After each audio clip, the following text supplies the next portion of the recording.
ইসলামী লেবাসে রাজনীতি, অথচ রাষ্ট্র পরিচালনার বাস্তব জ্ঞান কি আদৌ আছে? টাকা ছাড়া বাংলাদেশের নির্বাচনী বাস্তবতায় ৩০-৪০ আসন পাওয়ার দাবি কি সস্তা রাজনৈতিক প্রলাপ, নাকি নিছক আত্মপ্রবঞ্চনা? চলুন আজ একটু নিরপেক্ষভাবে সত্যের মুখোমুখি হওয়া যাক। সম্প্রতি নির্বাচনে আশানুরূপ ফলাফল না পেয়ে চরমোনাই পীর অভিযোগ করেছেন, কোটি কোটি টাকা খরচ করে তাদের ৩০ থেকে ৪০টি আসনে পরিকল্পিতভাবে হারিয়ে দেওয়া হয়েছে। আমি এমপি হতাম, 2 সিট থেকে এমপি হতাম।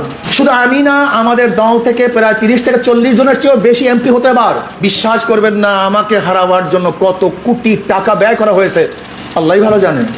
কিন্তু নিরপেক্ষভাবে ভাবলে একটি মৌলিক প্রশ্ন সামনে আসে, বাংলাদেশের বর্তমান সামাজিক ও নির্বাচনী বাস্তবতায় টাকা ছাড়া কেউ বিপুল ভোটে জয়ী হয়ে ক্ষমতায় আসবে, একথা কি আদৌ বিশ্বাসযোগ্য? আমাদের রাজনৈতিক ও সামাজিক সংস্কৃতিতে যেখানে ভোটের ঠিক আগের রাতে সাধারণ মানুষের একটি অংশ সামান্য আর্থিক সুবিধা বা প্রলোভনে নিজেদের সিদ্ধান্ত বদলে ফেলে, সেখানে এমন সরল দাবি কি বোকার স্বর্গে বসবাসের শামিল নয়?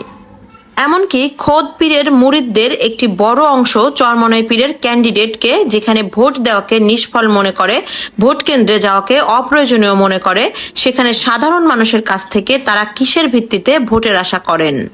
একটি কার্যকর রাজনৈতিক দলের মূল শক্তি থাকে তার সুনির্দিষ্ট ও বাস্তবমুখী রাষ্ট্রীয় এজেন্ডা। আন্তর্জাতিক কূটনীতি, দেশের বৃহৎ ব্যবসায়ী সমাজ, বিচার বিভাগ, বেসামরিক প্রশাসন এবং সশস্ত্র বাহিনীকে কিভাবে পরিচালনা করা হবে তার একটি স্পষ্ট রোড ম্যাপ জাতির সামনে তুলে ধরতে হয়। কিন্তু দুঃখজনকভাবে ইসলামী আন্দোলন বাংলাদেশের সাধারণ কর্মী ও সমর্থকদের মাঝেই দলটির এমন কোনো দূরদর্শী রাষ্ট্রনৈতিক চিন্তার স্পষ্ট ধারণা নেই। আমরা যদি বিগত ২৬ সালের ১২ই ফেব্রুয়ারির জাতীয় নির্বাচনের দিকে তাকাই, তবে এই দল থেকে যারা সংসদ সদস্য পদপ্রার্থী হিসাবে প্রতিদ্বন্দ্বিতা করেছিলেন তাদের মধ্য থেকে কি এমন ৫ জন যোগ্য নেতার নাম বলা সম্ভব যারা ভবিষ্যতে অর্থমন্ত্রী কিংবা স্বাস্থ্যমন্ত্রী হিসেবে দায়িত্ব সামলানোর মতো দক্ষতা রাখেন?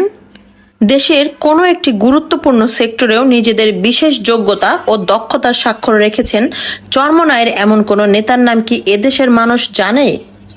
রাষ্ট্র পরিচালনার জন্য কোনো যোগ্য বিকল্প বা ছায়া ক্যাবিনেট ছাড়া সচেতন ভোটাররা কেন এই দলকে রাষ্ট্র ক্ষমতার জন্য বেছে নেবে? সবচেয়ে বড় সংকট হলো এই দলটির অভ্যন্তরীণ পরিচালনা কাঠামো পুরোপুরি একটি নির্দিষ্ট পরিবারের উপর নির্ভরশীল। দলটির জন্মলগ্ন থেকেই শীর্ষ পদগুলোতে ঘুরে ফিরে পরিবারের সদস্যদের আমির বা নায়েবে আমির নিযুক্ত করার এই চর্চা কোনো সুস্থ সাংগঠনিক প্রক্রিয়ার প্রমাণ দেয় না। সচেতন মহলের মতে এটি ইসলামের নামে পীর মুরিদির পারিবারিক ব্যবসাকে টিকিয়ে রাখার একটি রাজনৈতিক ঢাল ছাড়া আর কিছুই নয়। এর চেয়েও বড় আপত্তিকর জায়গা হলো এই দলটির বড় একটি রাজনৈতিক কৌশল হয়ে দাঁড়িয়েছে অন্য সমমনা বা ভ্রাতৃত্বপ্রতিম ইসলামী দল ও ব্যক্তিত্বের বিরুদ্ধে নেতিবাচক সমালোচনা বা গীবতের চর্চা করা। প্রতিপক্ষকে গঠনমূলক আলোচনার মাধ্যমে মোকাবিলা না করে হেয় করার এই নীতি কখনো একটি সুস্থ রাজনৈতিক সমাজ গঠন করতে পারে না।